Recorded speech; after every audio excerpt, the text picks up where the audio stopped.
Sino raw ang anak ng tao? Ayon sa mga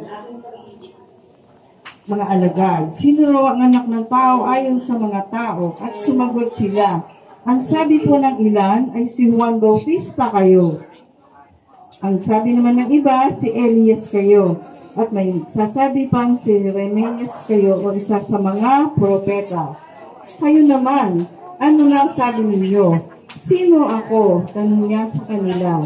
Sumagot si Simon Pedro, kayo po ang Kristo, ang anak ng Diyos na buhay.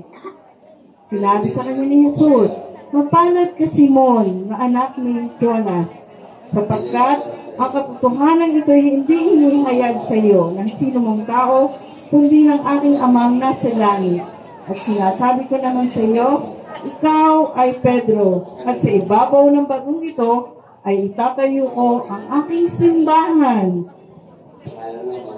At hindi makakapanalig sa iyo kahit ang kapangyarihan ng kamatayan.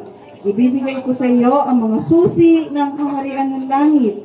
Ang ipagbawal mo sa lupa ay ipagbabawal sa langit, at ang ipahintulot mo sa lupa ay paihintulot sa langit.